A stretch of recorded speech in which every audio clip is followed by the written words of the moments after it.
Hello everybody, this is Dr. Andrassy here, and I am going to talk about how to write up the methodology section of a research proposal. And I'm going to use my rubric from all of my classes that involve the creation of a methodology section. Okay? So the first thing to keep in mind is that the methodology is going to be divided into four main components. So the first is the participant section, second is instrumentation, third are the procedures, and the fourth is data analysis. So let me make that big real quick here. Participants, instrumentation, procedures, and data analysis. Now, if you're going to be writing professionally and writing for publication in a major journal, sometimes you only discuss the participants and the instrumentation and leave off the procedures and the data analysis because oftentimes a lot of journals don't want you to submit papers that are longer than about 20 pages long. But for an academic paper, I think it makes sense to go ahead and include all four of those components there. Okay, so now let's delve back into the rubric and I can discuss each of the sections. So I have the participant section actually divided up into multiple pieces. That doesn't mean that the participant section is necessarily longer than the instrumentation, procedures, or data analysis section. In fact, I would say probably the instrumentation is going to be the longest. But there's a lot of things to kind of keep in mind with regard to that participant section that needs to be kind of called out separately. Whereas with the instrumentation, everything kind of works its way into each of the other components. There are several sections of the participant section that you kind of have to emphasize and keep in mind. So let's start with the first component of the participant section where you talk about the population itself, okay? So before you go into, all your sampling techniques and your sample size and what your sample is going to look like, you got to start with what the whole of the population looks like, right? So if you're trying to project onto the population of the United States, you need to discuss a little bit about what the population of the United States looks like. You want to talk about the approximate size of the population. And more importantly, you want to talk about some of the demographic considerations, particularly those that are important to your study. So if you're doing research on race and ethnicity, you want to talk about the breakdown of race and ethnicity in the United States, how many African American, Asian, Latino, Latina, Caucasian, all different categories of race and ethnicity that might exist in the United States. If you're going to be talking about education, you maybe want to talk about whatever component of education is important to you. So if you're dealing with just college students, maybe you want to talk about how many college students there are total in the United States. If you're doing U.S. If your target population is a particular university, it makes sense to talk about how many people are in that university, and of course any other relevant characteristics and demographic considerations for that. So how many freshmen, how many sophomores, how many juniors, how many seniors, how many grad students. That's a thing that might be relevant in a discussion about education. So whatever demographic characteristics are important in that discussion, you got to bring up when discussing the population. And that's where we move on to the sample itself. So you want to talk a little bit about what your expected demographics are going to be and the approximate size that you want for your sample. So we do talk about how to calculate the sample size in the actual sampling technique information, but if you're doing a qualitative study, you're going to discuss, I want 10 individuals from this group, 10 individuals from that group, and 10 individuals from this group to participate in my interviews for a grand total of 30 individuals in my sample. You want to talk about why you want that many individuals for that kind of a sample. Now, of course, if you're doing more of a quantitative study, you're probably going to want to use a sample size calculator based on your confidence level and your confidence interval to determine what the overall size should be. But you can always mention what that number is in just generally discussing the sample. And of course, the demographic considerations therein as well. So, if some of those demographic characteristics are particularly important, and you want to have a certain breakdown of, X number of individuals from group A, X number of individuals from group B, X number of individuals from group C, maybe that will lend itself to you choosing something like a stratified sampling technique, right? If all of your individuals are in a particular geographic location and you're planning to use a cluster sample, maybe that is something that you're going to talk about generally before you get into the specifics of what's going on. But then, of course, that lends itself to discussing the actual sampling technique. So you want to identify what kind of probability or non-probability sampling technique you're actually going to use.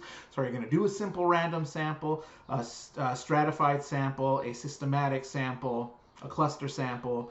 Are you going to do, like in the example of a lot of qualitative research, maybe you're going to want to find experts to interview. So you're going to do some sort of a purposive sample. And you're going to specifically seek out individuals with knowledge. Maybe you're going to be working with difficult to find populations, and you're going to be banking on a snowball sample to kind of grow the size. Maybe, and this is probably the case for most of my students, maybe you're just going to be doing a sample of convenience, right? It's not the ideal situation. But, sometimes you just got to work with who's available. And it's not completely useless necessarily to do a sample of convenience.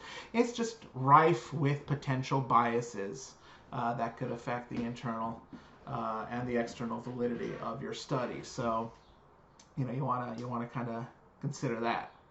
Okay, so in addition to discussing whatever technique you're going to use, you want to talk about how you're actually going to calculate your sample size. So, if it is a quantitative study, that's particularly important because, now you should have your population size, you should have your confidence interval and your confidence level. So basically what your margin of error is to be, and what your p-value cutoff is essentially going to be. What's your alpha, your p is less than 0.05, you're at a 95th confidence level.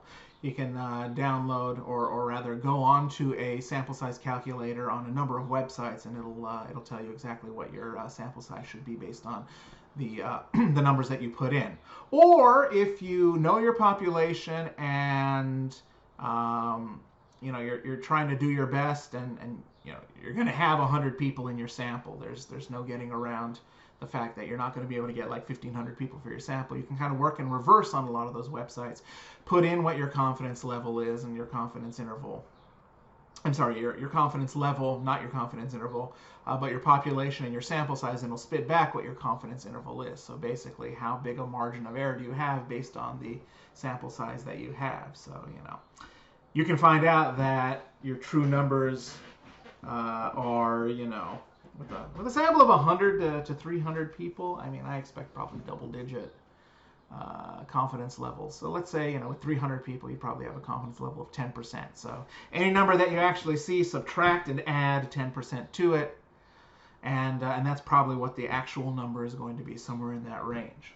Anyway, moving right along, validity and reliability issues. So that is of particular importance for this portion of the participant sample. You want to talk about, in what ways is your chosen sampling technique likely to have potential validity and reliability issues. And that's particularly important to discuss if you are doing a sample of convenience, right? You don't have randomization. Also, your sample size, that is a big problem in terms of biases. And you want to kind of think about, go through the list of all the internal and external validity threats that are out there and see which ones might apply based on the sampling technique that you've chosen. And then, of course, same thing with reliability. Based on how you're going to be making your measurements, what kinds of problems do you anticipate potentially arising about the repeatability of how you can measure the topic that you're, or the data that you're collecting. The last section here for the participants is informed consent. That's a very, very important component of this discussion as well, because of the importance of engaging in ethical research practices and things like that. So you want to make sure that you're very clear on how you're obtaining informed consent from your participants. So, you want to talk about, if you're doing a survey, for example, you maybe have an informed consent page at the beginning of your questionnaire that individuals can fill out, or if it's online, they can click whether they agree to participate or don't agree to participate. You can require signatures, you can not require signatures. You don't necessarily need that for an online survey, but it brings up a lot of issues of confidentiality and things like that if you do get signatures. So how are you going to deal with that as well? How are you going to keep the identities of participants confidential, but also letting them know what's going on with the study, letting them know the purpose, letting them know the procedures. Why are you doing the study in the first place, and how are you going to do the study? That's very important. They want to talk about the benefits and the risks associated with the study. Potential harms. Not just physical, but emotional, psychological, legal, social, financial, all that stuff. If in any way a person can be hurt, they can choose not to participate. And then, of course, the last component of informed consent is making sure that individuals know that they have the ability to withdraw from the study at any time for any reason without penalty, right? And if you do impose any kind of penalty, then that's potentially acting contrary to the interests of the individuals that you're working with. So you don't want to do that. And as far as withdrawal is concerned, that also includes, not answering any questions they don't feel like they want to answer. And of course, it's for any reason. It can be because they fear harm from participating, or they just don't feel like answering the question. That's perfectly valid for them as an excuse not to answer particular questions. Now, if you do have a lot of non-responses,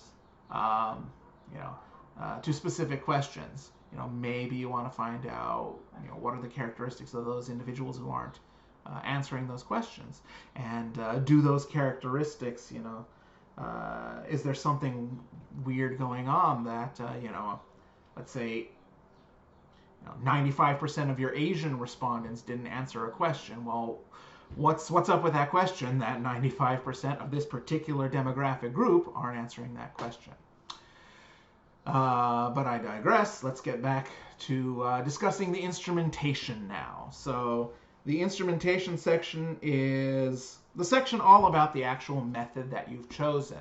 And like I said, this is probably going to be the longest section for most people, because you're going to have to thoroughly discuss the specific data collection tools that you've chosen, whether they be quantitative or qualitative, or if you're going to be doing multiple, more of a mixed methods kind of an approach. So, talk about, if you're doing a quantitative survey questionnaire, if you're doing in-person interviews, or an oral history, or focus groups, or ethnographic observational research, or content analysis, or you're using, maybe you're not doing a survey at all, but you're using existing secondary data that you've downloaded from somewhere for maybe statistical analysis for another type of quantitative study.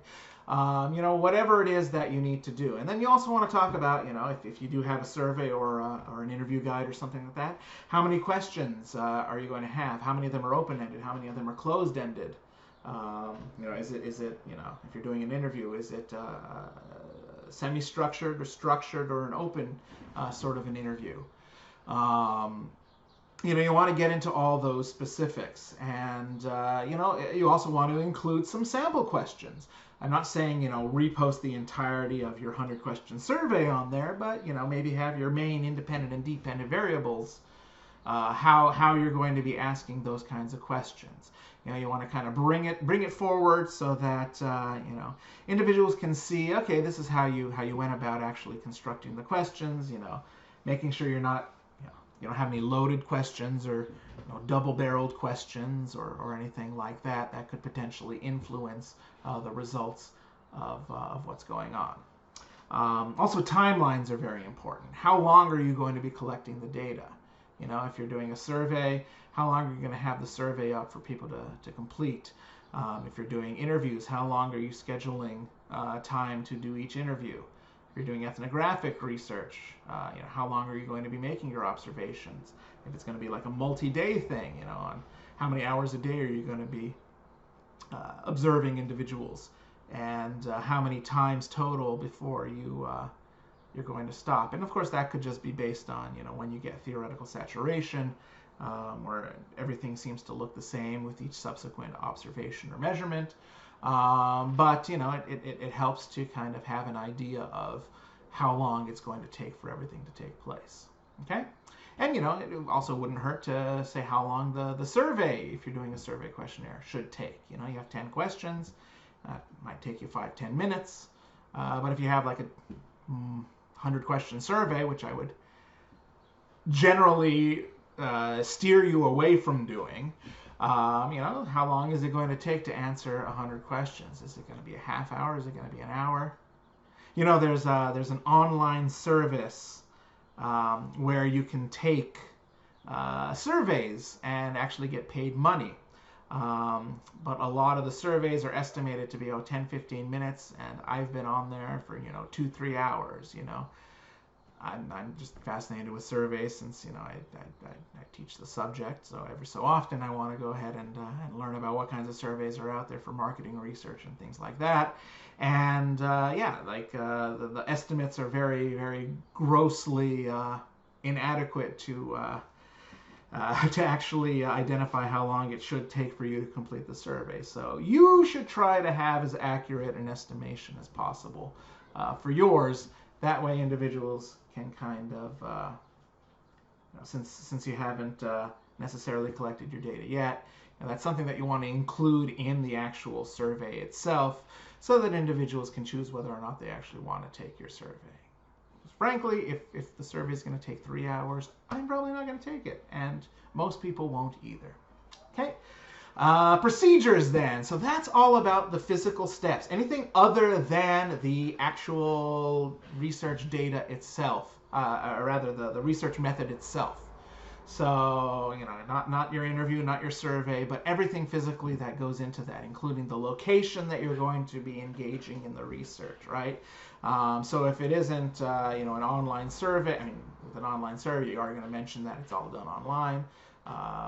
And where you're going to post it. Are you going to post it on a social media website? Are you going to, you know, email it out to individuals based on some sort of an email list? You know, where are you going to do that? But for qualitative research, where you're physically going to have to be somewhere to conduct an in-person interview or make observations, you know, you want to specify as much information as possible about that.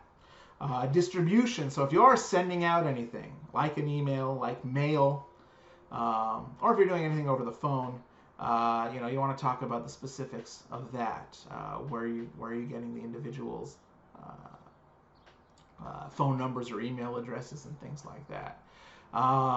Software for analysis. So particularly if you're doing quantitative research and you're using SPSS or R or SAS or Stata or any of those other software packages out there, you know, you want to talk about how you're actually going to be doing that analysis and the specifics of, you know, what version of SPSS you're going to be using, because you know, maybe there were updates to version 26 that weren't there in version 25, and it tweaks your results by an ever so small amount. Well, you know, you want to make sure that individuals who try to replicate your data, for example, aren't getting completely different results because they're using a different version of R or SPSS or anything like that. Also, physical data management. So that includes, you know, how you're going to be storing your information. You know, if you're using Google Forms to distribute your data, you know, you want to talk about, first of all, that you're distributing the data with Google Forms, with the distribution section that I talked about. But also, you know, Google Forms is going to store your data to some extent as well. You know, maybe you're going to copy all that to Excel, which is something that I usually recommend my students do, copy it over to Excel so that you can begin to do the coding and put it into SPSS or whatever system you're using to do the analysis. So you want to talk about, you know, any of that, any coding or anything that you're going to be doing in the future that might be relevant. Okay. And that's basically what the procedures are all about. Really, anything that has to do with actually being able to complete the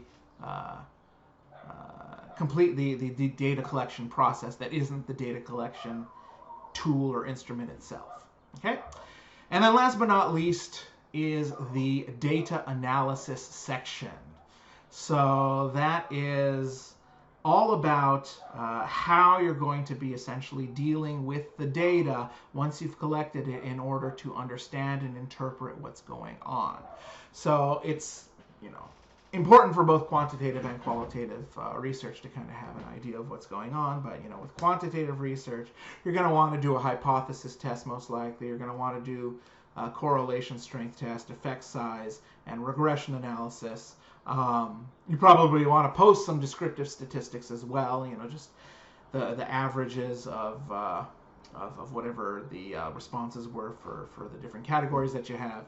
All that stuff is stuff that you want to talk about in the data analysis. Now, you're not going to actually be running that analysis just yet. You're just talking about what you will be doing, essentially, especially for the research proposal. You're going to be collecting a bunch of interval and ratio level data.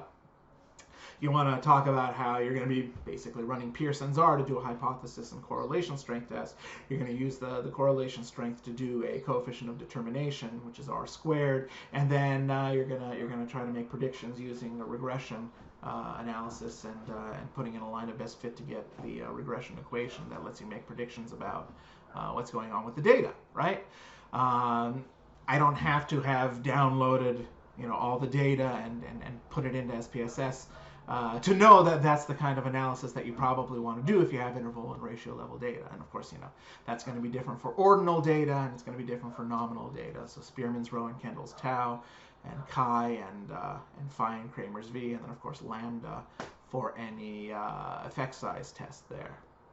I guess you can do like discriminant analysis if you really wanted to do something resembling regression, but that's for a completely different class. And then, of course, qualitative, right? You got all sorts of different analytical techniques that you're going to be doing. Content analysis. You're going to maybe determine what kinds of narratives exist in any oral history or interviews that you're doing. Discourse analysis. Any grounded theories or any theoretical frameworks that you are specifically trying to build. That's stuff that you wanna talk about. How are you going to do that? Are you going to be focusing on how many instances of each response comes up, and use that as sort of the basis for determining what are kind of universal characteristics, what are typical characteristics, and what are unique characteristics in the responses given. All that kind of stuff you kind of want to go over in that data analysis section. And of course, like I said, it's not actually doing the analysis, but you want to be as comprehensive as possible to talk about how you're going to make judgments, make decisions about what the data actually means by running the data analysis. And then, of course, you want to make sure that you have appropriate spelling and grammar. You want to make sure that you're citing things appropriately, both in text and end of text in a works cited or a bibliography page. And with that, you'll be able to put together a pretty decent methodology section. So, the hard part is probably the data analysis for a lot of new students, because they haven't worked with the quantitative and qualitative methods that they've been learning. But nevertheless, all you really have to do is go into your textbook, or there are probably websites available where you can kind of choose what kind of data analysis you need to do based on the type of data that you're collecting. And remember, it all boils down to whether you have nominal, ordinal, interval, or ratio level data. That's going to determine maybe 95% of what type of test you're going to do. And then, of course, whether you have continuous or discrete data and other things like that may play a role. Whether you're going to be looking at groups for like a t-test or an ANOVA if you're doing quantitative research versus kind of whole variable relationships with Pearson's R, chi-square, and Spearman's.